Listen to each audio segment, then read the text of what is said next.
नमस्कार दोस्तों, मैं अजय मौर्य फिर से हाज़िर हूँ आपके पास एक नई कहानी के साथ। दोस्तों आज की जो कहानी है ये हमें भेजी है नीता गुप्ता जी ने, जो कि वसंत विहार से हैं और वहाँ पर चिन्मय विद्यालय में वो एक शिक्षिका भी हैं।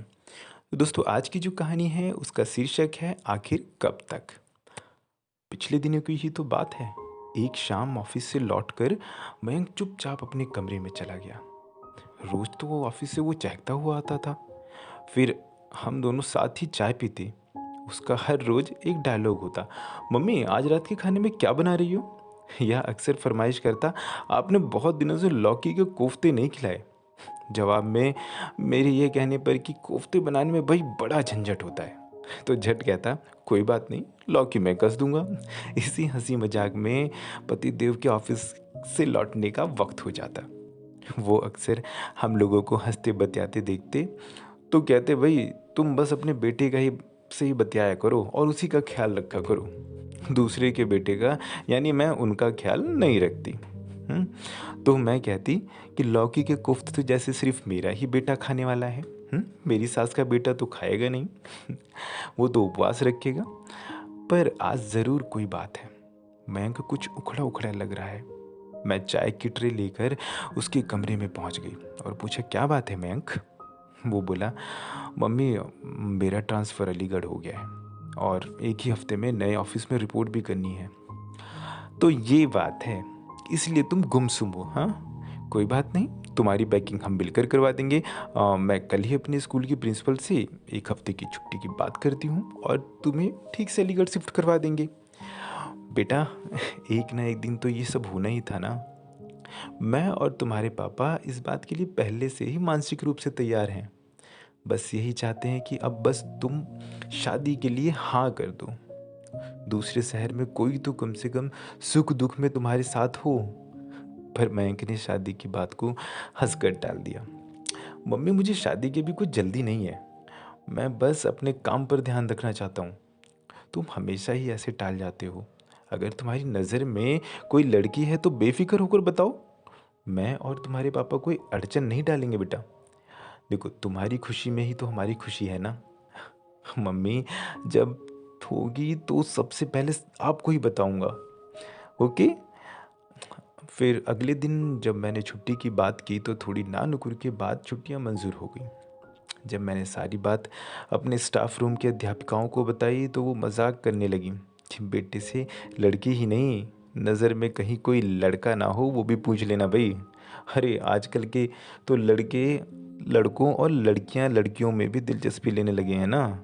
आजकल तो इस विषय में खुलकर बात भी होने लगी है। ये सुनकर मेरे दिमाग में घंटियां सी बजने लगी और मैंने तभी ठान लिया कि आज शाम को ही चर्चा करके मयंक का मन टटोलती हूँ। शाम को चाय पीते हुए मैंने उसे कुरेदा तो वो हंसने लगा और बोला, मम्मी अगर लड़का पसंद आने पर भी तो मैं आपको ही बताऊंगा ना। फिलहाल तो आप मेरी पैकिंग में मदद करिए। बात आई गई हो गई। दो एक दिन पैकिंग और उनका मनपसंद खाना बनाने में निकल गए। फिर वो दिन भी आ गया जब हम सुबह सुबह तड़के ही तीनों एक टैक्सी में अलीगढ़ के लिए रवाना हो गए। मेरी मौसेरी बहन पूनम अलीगढ़ में डॉक्टर है।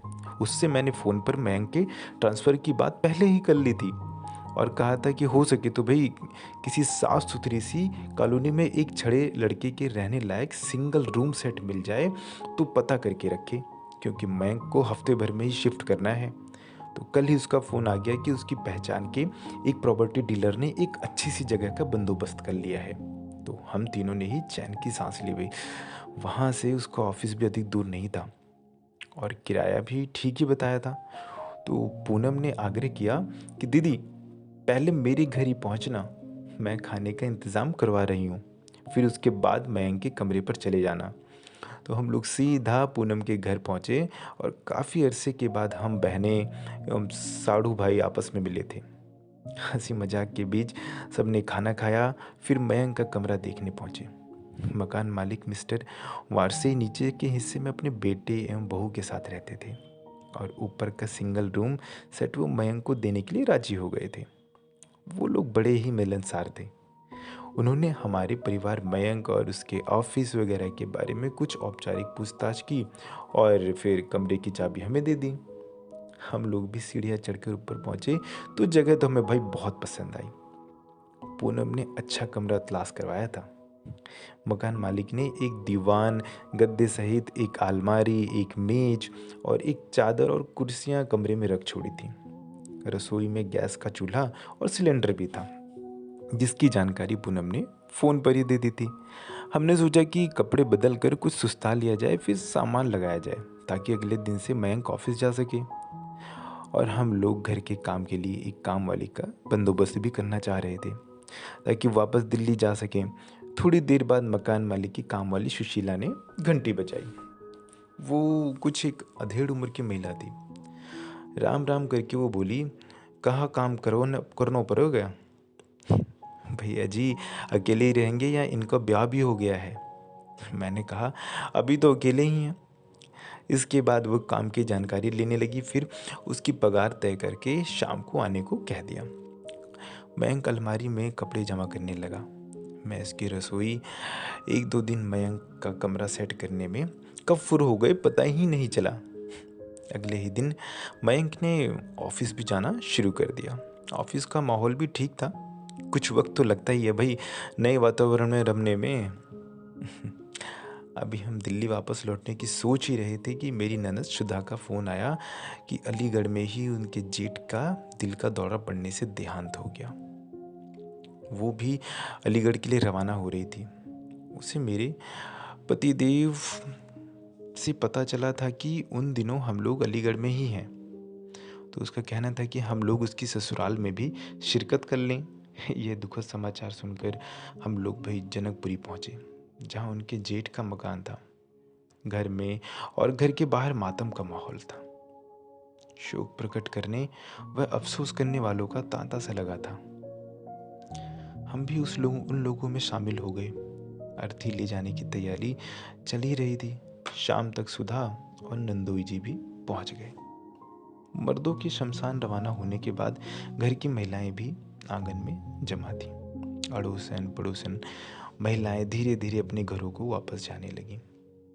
कुछ महिलाएं नहाने धोने का उपक्रम करने लगी। तब सुधा ने मेरी बात हुई। घर परिवार की कुशल जानने के बाद उसने भी मयंक के लिए लड़की देखने की सलाह दी। चलिए दोस्तों, आज की कहानी को हम यहीं विराम देते हैं और जो आगे की कहानी है हम वो करेंगे अगले पार्ट में। तो दोस्तों, आपको कैसी लगी ये कहानी आप कमेंट में ज़रूर लिखिएगा और इसको हम नेक्स्ट जो हमारा जो पार्ट होगा उसमें इसको ज़रूर पूरा कर देंगे। और नीचे मैं अपना डिस्क्रिप्शन में अपना ईमेल आईडी दूंगा। दोस्तों, अगर आपको अपनी कहानी भी सेंड करनी है तो आप मुझे मेल कर सकते हैं और वहाँ से मैं उसको पढ़कर फिर मैं आप लोगों को ज़रूर सुनाऊंगा।